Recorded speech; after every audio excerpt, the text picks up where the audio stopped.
नमस्कार।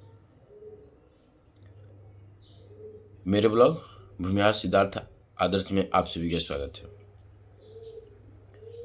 बीते दिनों 1 फरवरी को हमारे देश की वित्त मंत्री श्रीमती निर्मला सीतारमण जी ने एक बजट पेश किया।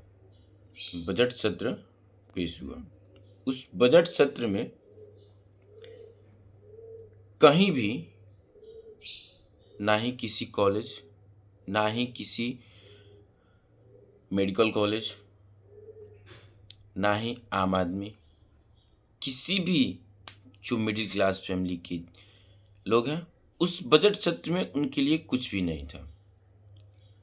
जहां तक ऑस्ट्रेलिया और यूरोप जिस चीज़ के लिए बैन करिए, जिस चीज़ पे बैन करने की विचार करिए, वो हमारे भारत में उस बजट में पेश किए गए। क्या पेश किए गए आपको हम बताते हैं। 15,000 स्कूलों और 500 कॉलेजों में वीडियो कंटेंट क्रिएटरों के लिए लैब खोले जाएंगे।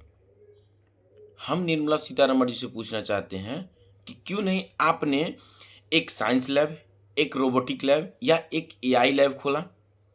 आपने कभी ये खोला? आपने कभी इस बात पे विचार किया?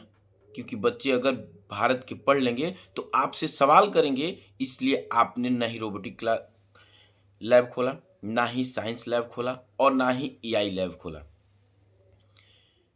क्योंकि बच्चे डिजिटल दुनिया के माध्यम से भाग रहे हैं पीछे, तो भागे। ऑस्ट्रेलिया उस चीज़ को बैन कर दी है। यूरोप भी बैन करने के लिए विचार कर रही है। आपने ये नहीं सोचा। उसके बाद से आपने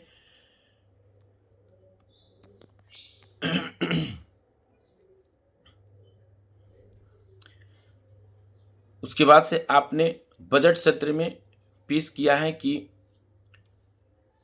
किन किन देशों को कितने रुपए आपने सहायता की। क्या जो आम आदमी की टैक्स आती हैं वो किसी देश की सहायता करने के लिए होती हैं? जिस पे आप पूरी तरह भरोसा नहीं करते हैं, उस देश को आप दे रही हैं। आप दे रहे हैं भूटान को 2,288.56 करोड़ रुपया, आपने उसकी सहायता किया। नेपाल को आपने सहायता किया, 800 करोड़ रुपया सहायता किया। मॉरिशस को आपने किया 550 करोड़ रुपया सहायता किया। मालदीव को 550 करोड़ रुपया आपने सहायता किया। वहीं पे श्रीलंका को आपने किया 400 करोड़ रुपया सहायता किया। म्यांमार को 300 करोड़ रुपया सहायता किया है। अफगानिस्तान को 150 करोड़ रुपया आपने सहायता किया है। बांग्लादेश को 60 करोड़। जिस बांग्लादेश से हिंदुओं को मारने की कोशिश की जा रही है, उसी बांग्लादेश को आपने 60 करोड़ रुपया सहायता किया है। किस बेसिस पे? हिंदुओं को मरवाने के लिए वो फिर से 60 करोड़ रुपया आपने दिया है। उसके बाद से आपने मंगोलिया को 25 करोड़ रुपया दिया, सेलेलस को 19 करोड़ रुपया दिया। क्या आप भारत के जनता की टैक्स की पैसा किसी देश की सहायता करने के लिए ही बनाया है? क्या वो टैक्स भारत की जनता आपको किसी देश को सहायता करने के लिए दे रही है? क्यों नहीं आप किस सबसे प्रधान, जिसे आप बोलते हैं प्रधान मुखिया, आपके प्रधानमंत्री जी क्यों नहीं आके जनता के सामने एक प्रेस कॉन्फ्रेंस कर रहे हैं कि ये पैसा आम आदमी की टैक्स की पैसा यहाँ जा रही है।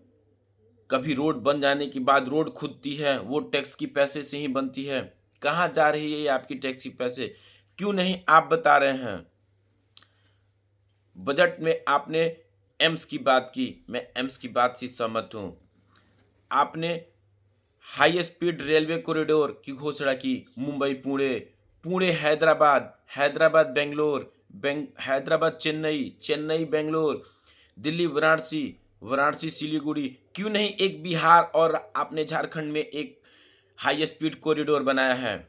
क्यों नहीं इस बजट सत्र में पेश किया? सिर्फ हैदराबाद, गुजरात और चेन्नई, आपके सिर्फ बेंगलोर इसी राज्य में खुलेंगे। इसी राज्य के आप मालिक हैं। आपसे मैं यही सवाल पूछना चाहता हूं, और कुछ दिनों में आपसे भी जनता सारी सवाल ये पूछेगी। धन्यवाद।